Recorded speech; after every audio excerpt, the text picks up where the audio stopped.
hermanos. Que cantando bueno, que traiga alegría en su corazón. Ya.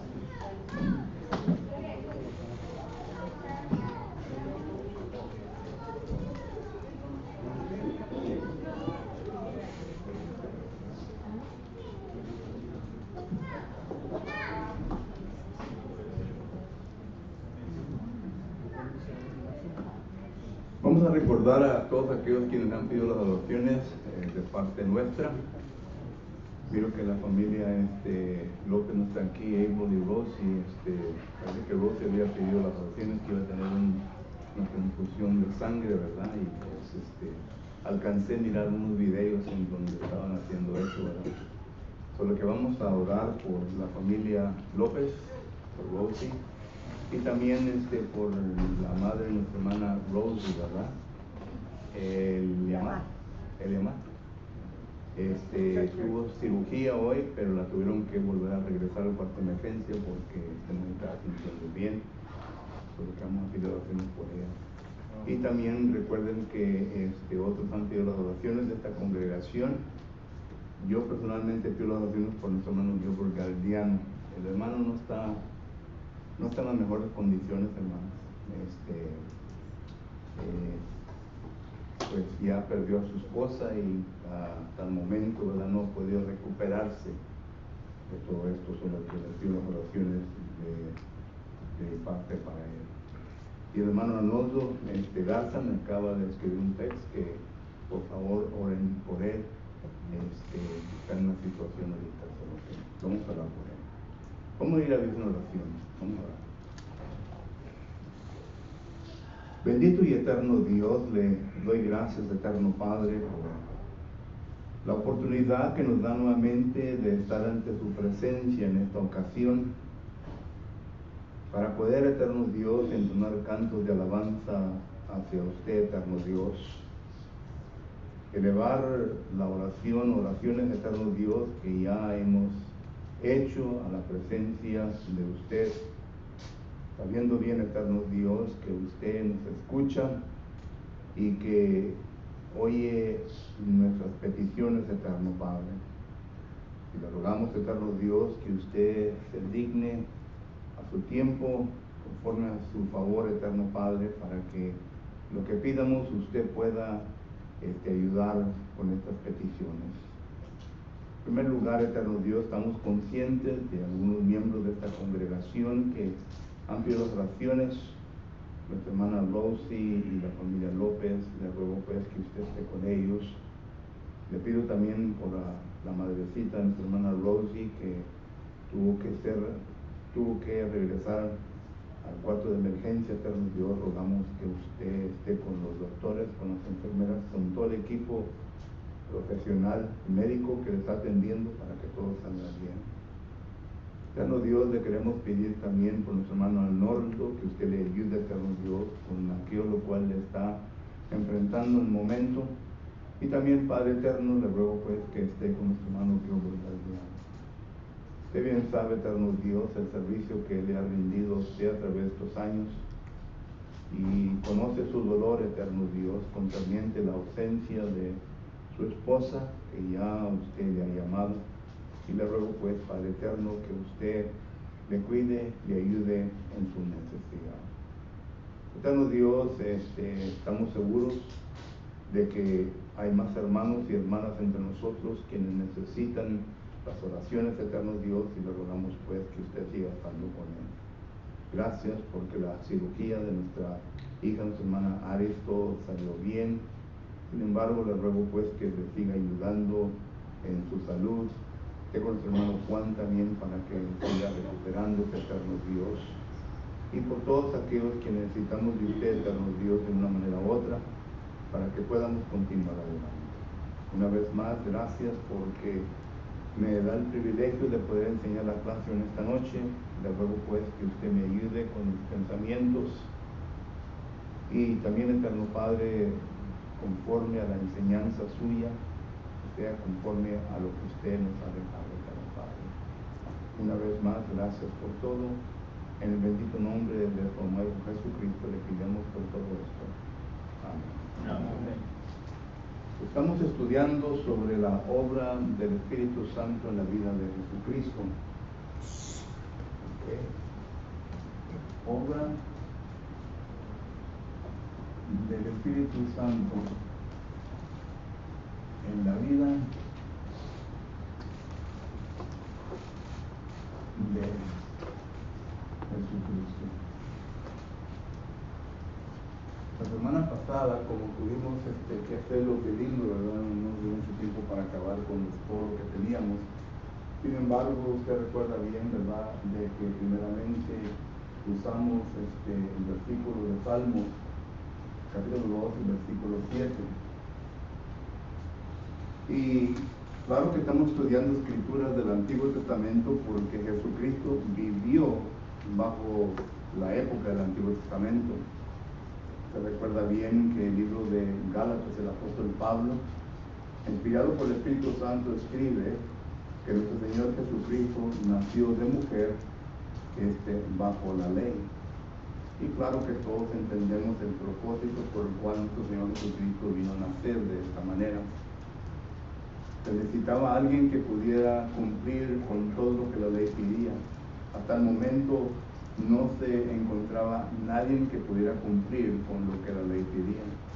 Es por esto que Jesucristo, cuando vino a la tierra, dijo en Mateo capítulo 5, versículo 17, que Él no vino sino para cumplir la ley.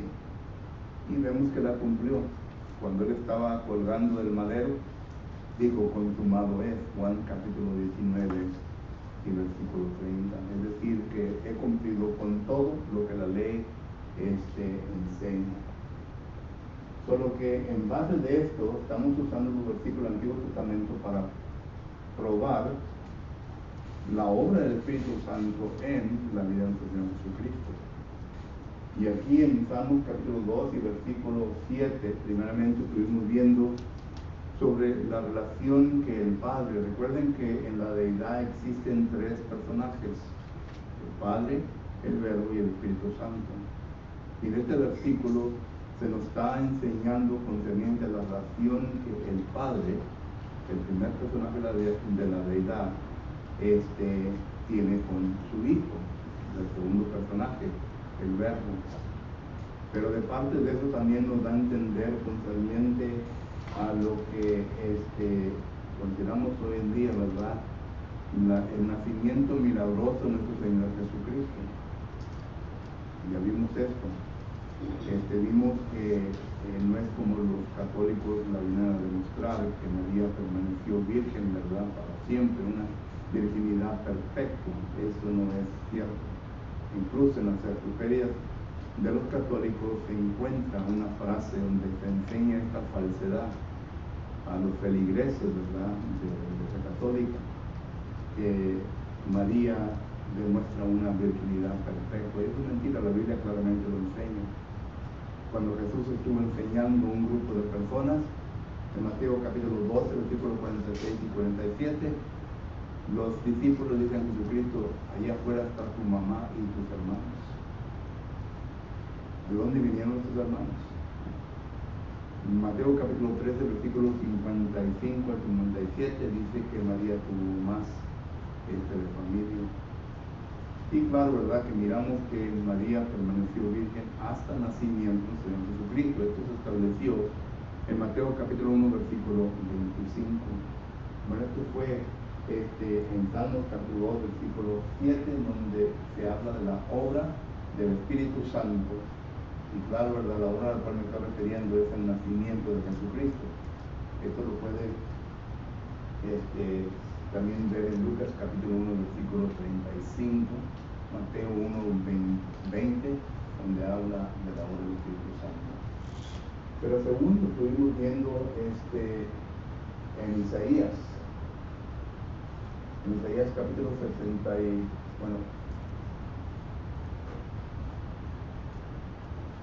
en el capítulo, se me fue la onda aquí.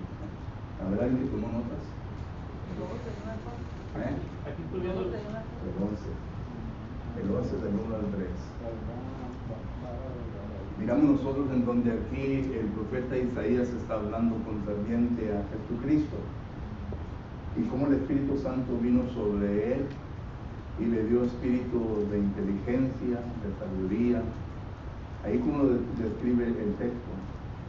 Y claro que estuvimos viendo, ¿verdad?, que Jesucristo es la sabiduría de Dios. 1 Corintios capítulo 1, versículo 30. Y también Jesucristo fue un hombre inteligente. En Mateo capítulo 7, versículo 28 al 29 dice que la gente se quedaba atónita por la manera en cómo este hombre enseñaba, en cómo se conducía con la inteligencia que él tenía. Solo que digamos todo esto, ¿verdad?, que ¿de dónde viene? Viene del Espíritu. Recuerden que estuvimos viendo que en Juan capítulo 3 y versículo 34 dice que Dios, el Padre, no le dio a Jesucristo el Espíritu por medida, sino que le da el Espíritu por completo. Y claro que eso concuerda con lo que el apóstol Pablo dice en Colosenses capítulo 2 y versículo 9. Dice que toda la plenitud de la deidad habita en Jesucristo. Todo lo que estuvimos viendo eso, ahí nos quedamos y hoy empezamos, ¿verdad?, con Salmos 42. En Salmos 42, note lo que dice la palabra de Dios. Salmos, vamos al libro de Salmos 42. Y miramos nosotros, ¿verdad?, que ahí desde el 1 en adelante, Salmo 42, dice la palabra de Dios de la siguiente manera. Del 1 hasta el 4. Dice, como el siervo, Salmo 42, como el siervo brama por las corrientes de las aguas, así clama por ti, oh Dios, el alma mía. Mi alma tiene sed de Dios, del Dios vivo. Cuando vendré y me presentaré delante de Dios. Fueron mis lágrimas mi pan de día y de noche, mientras me decían todos los días, ¿dónde está tu Dios? Me acuerdo de estas cosas y derramó mi alma dentro de mí, como yo fui con la multitud y me conduje hasta la casa de Dios, entre voces de alegría y de alabanza del pueblo en la fiesta. Aquí miramos nosotros no es Salmos 50, no es Salmos 42, hermanos. Pero no al 4, el mismo libro de Isaías. Vamos a leer este texto. Isaías capítulo, me quedé con un salmo, ¿verdad? Isaías capítulo 42 y versículo del 1 al 4, dice la palabra del Señor. He aquí mi siervo, yo le sostendré, mi escogido, en quien mi alma tiene contentamiento. He puesto sobre él mi espíritu, él traerá justicia a las naciones. Y luego comienza a decir, ¿verdad?, qué es lo que va a hacer Jesucristo con el espíritu que ha venido sobre él. Pero aquí miramos nosotros nuevamente concerniente a que nuestro Señor Jesucristo en primer lugar iba a traer la justicia de Dios.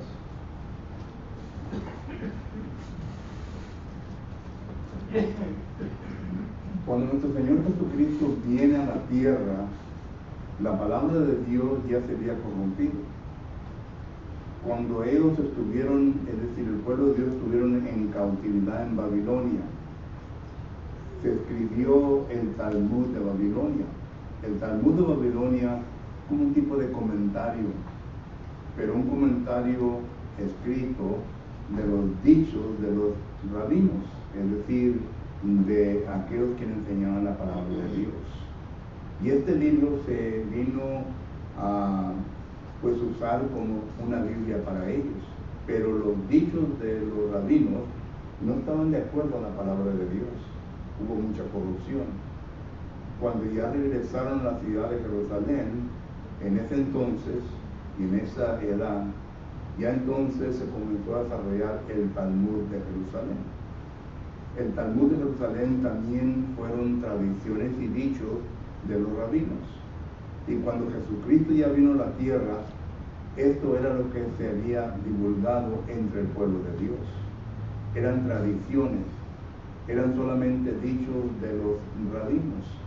Por eso Jesús dice, ¿verdad?, que su corazón estaba lejos de Dios y que ellos únicamente seguían las tradiciones, los mandamientos de los hombres. Mateo capítulo 15, versículos 7 y 8.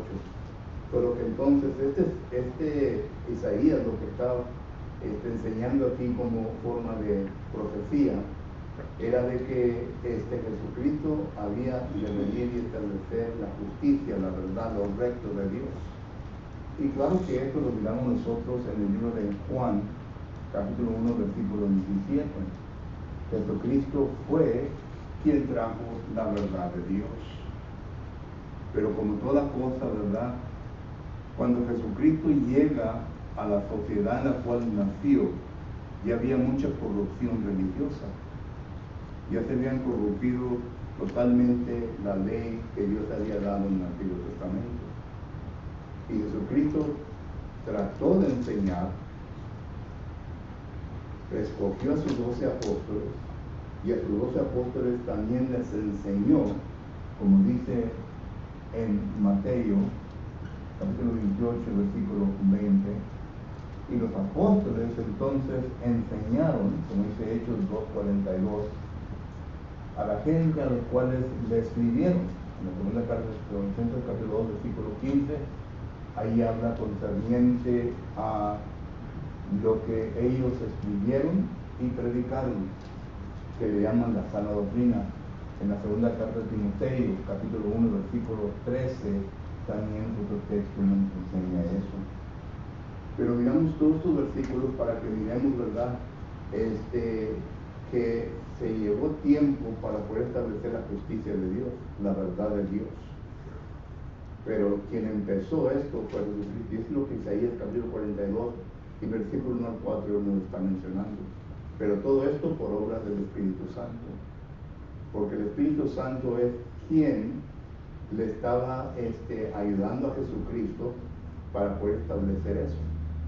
Y claro que todo esto concuerda con lo que dice Juan capítulo 3, versículo 34, que el Espíritu de Jesús estaba sobre Jesús en una medida completa, tratando de establecer todo conforme a la verdad de Dios. Entonces, miramos nosotros que este es el cumplimiento, ¿verdad?, de Isaías capítulo 42, 1 al 4, pero miramos que se llevó tiempo. Y aún todavía, hermanos, hasta este momento, yo personalmente pienso que no hemos avanzado en esto, porque hay más enseñanza falsa que la verdad. La verdad muy poco se cree. Y hay varias razones en por qué no hemos logrado esto. Porque recuerde, aquí podemos usar primero a Timoteo, capítulo 13 y versículo 15, donde dice que nosotros somos la columna y el baluarte de la verdad. Es decir, a nosotros nos corresponde de enseñar la verdad de Dios. Pero para enseñar la verdad de Dios necesitamos que conocerla. Necesitamos que llegar al punto en donde la podamos trazar bien, como dice 2 Timoteo, capítulo 2, versículo 15, trazar bien la palabra de Dios. Solo que todavía nos falta trabajo en esto. Se nos ha dejado. Judas capítulo 1, versículo 3 dice que se nos ha dejado todo conforme a la fe y debemos de contender abiertamente por ella. Defenderla, enseñarla. Y es triste, ¿verdad?, que las denominaciones con su falsedad son más aventados, más agresivos que nosotros en este aspecto. Solo que es lo que miramos hasta este día. Muy bien. El siguiente punto, ¿verdad?, que nos enseña la obra del Espíritu Santo en Jesucristo todavía es en Isaías capítulo 61. Entonces nos dice Isaías capítulo 61. Dice la palabra de Dios lo siguiente. Isaías capítulo 61, versículos del 1 al 3. Isaías 61 del 1 al 3 dice: el Espíritu de Jehová, el Señor, está sobre mí, porque me ungió. Jehová me ha enviado a predicar buenas nuevas a los abatidos, a vendar a los quebrantados de corazón, a publicar libertad a los cautivos y a los presos apertura de la cárcel, a proclamar el año de la buena voluntad de Jehová y el día de venganza de Dios nuestro, a consolar a todos los indultados. Y continúa diciendo, ¿verdad?, el texto. Pero ¿qué vemos aquí en estos versículos? Dice que el Espíritu de Jehová está sobre mí. Y claro que está hablando de Jesucristo. Y nos está diciendo primeramente, ¿verdad?, de que está sobre él para venir a ¿qué? A salvar. A salvar. Cuando Jesucristo llega a este mundo, el ser humano únicamente tenía la promesa de Dios de salvación. Dios, me estoy refiriendo al Padre, había prometido de que había de venir un día en cuando se había de abrir un manantial para todo el mundo.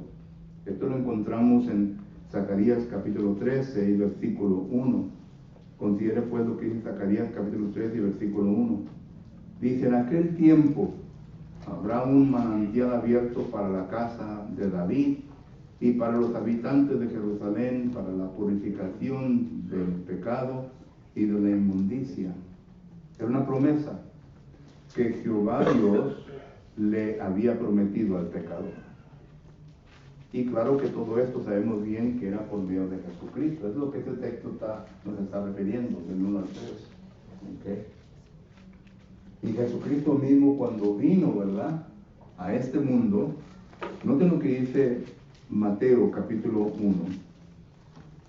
Mateo capítulo 1 y versículo 21. Y darás, Mateo capítulo 1, versículo 21, y darás a luz un hijo y llamarás su nombre Jesús, porque él salvará a su pueblo de sus pecados. Existía la promesa, el ser humano todavía no sabía bien quién iba a cumplir con esa promesa. Ahora ya sabemos que era Jesús. Jesús es el que iba a cumplir con esa promesa. Jesús es el manantial de Dios que se abrió en Jerusalén para que todo pecador pueda recibir el perdón de pecados. Porque esto es lo que Pablo dice en Efesios capítulo 1 y versículo 7, dice así: en quien tenemos redención por su sangre, el perdón de pecados, según las riquezas de su gracia. Y Cristo mismo declaró en Lucas capítulo 19 y versículo 10 las siguientes palabras. Recuerden que Jesucristo, parte de la deidad que se había establecido antes de la fundación del mundo, ya sabía bien su propósito por el cual iba a venir a este mundo. Y el versículo 10 de Lucas capítulo 19 dice: porque el Hijo del Hombre vino a buscar y a salvar lo que se había perdido. Estas son palabras de Jesucristo. Vino a buscar lo que se había, dice, el hombre vino a buscar y a salvar lo que se había perdido. Y claro, ¿verdad?, el ser humano se había perdido, no había manera en cómo salvar. Entonces, la obra del Espíritu Santo es de ayudar a Jesucristo para alcanzar esa obra, ese fin, ese objetivo de ser el Salvador de todo el mundo, lo cual lo viene a llevar a cabo. Ahora, Satanás no sabía bien el plan de Dios, porque si Satanás hubiera sabido el plan de Dios por medio de Jesucristo, nunca hubiera crucificado a Jesucristo. Y esto lo dice el apóstol Pablo. ¿Recuerdan el texto que es en 1 Corintios? En 1 Corintios, capítulo 1, versículo 6 en adelante.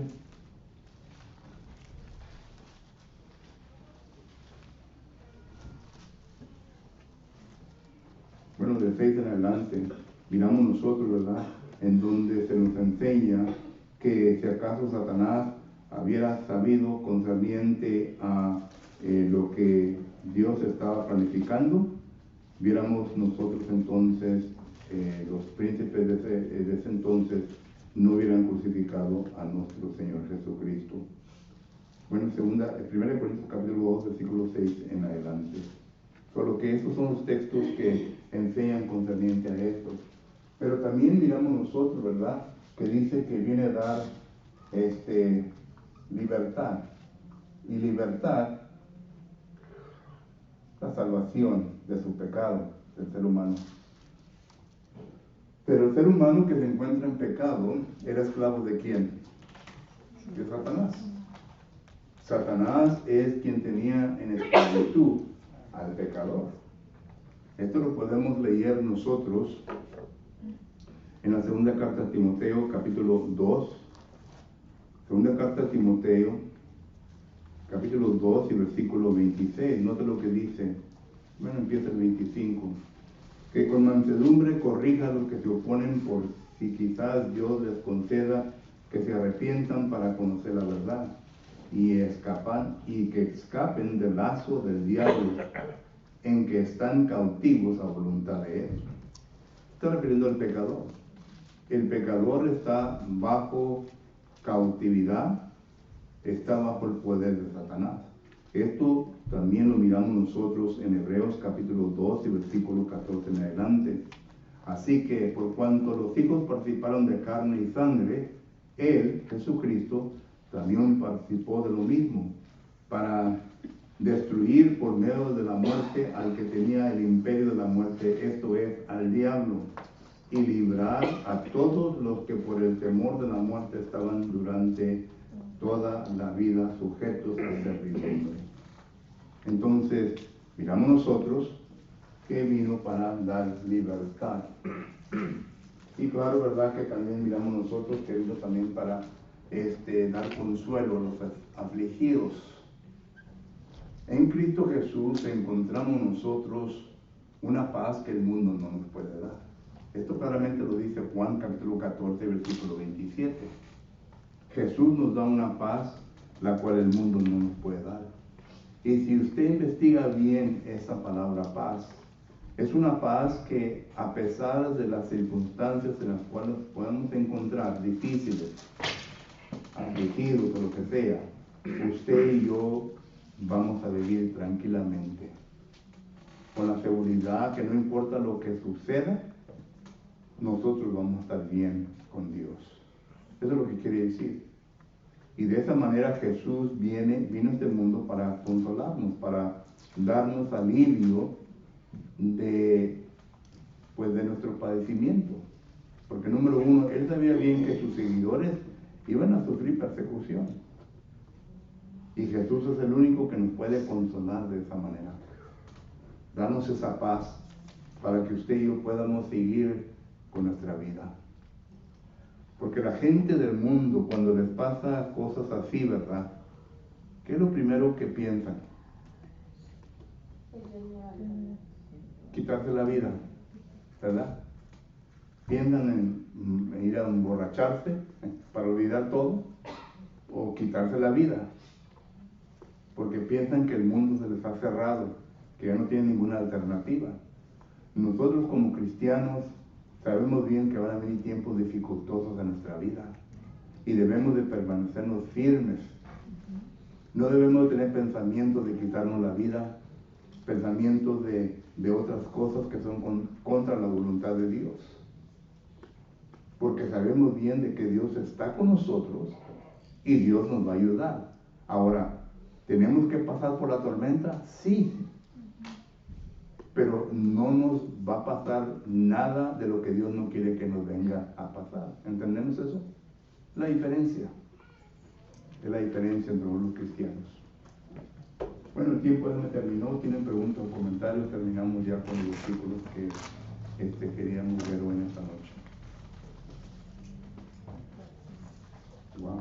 Bueno, si no tienen nada más, entonces vamos a terminar con la clase en esta mañana, o en esta tarde, perdón. Mi mente no está trabajando muy bien hoy esta noche, bro.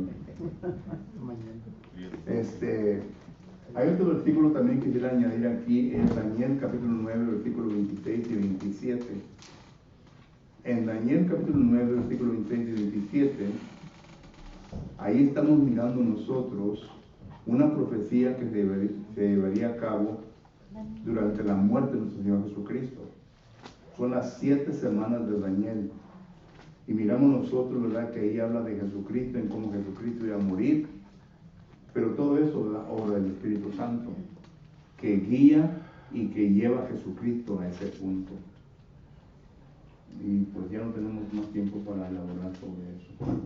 Solo que en esta noche, si acaso usted tiene necesidad de las oraciones de la congregación, le pidemos para que lo haga notorio.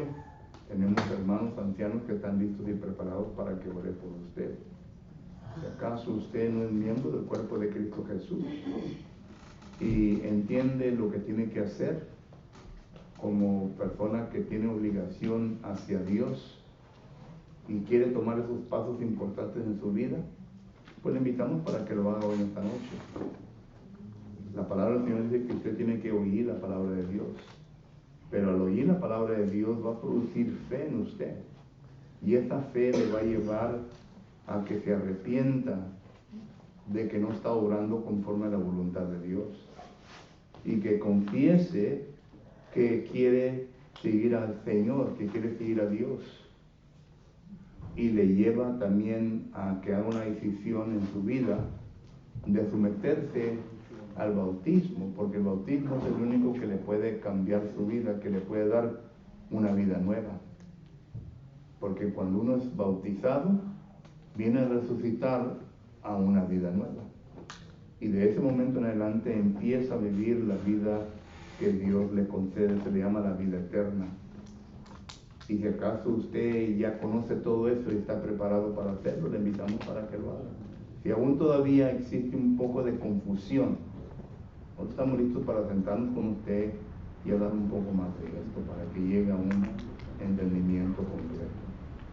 Cualquier que sea su necesidad hoy en esta noche, le invitamos, mientras nos ponemos de pie, en tu nombre,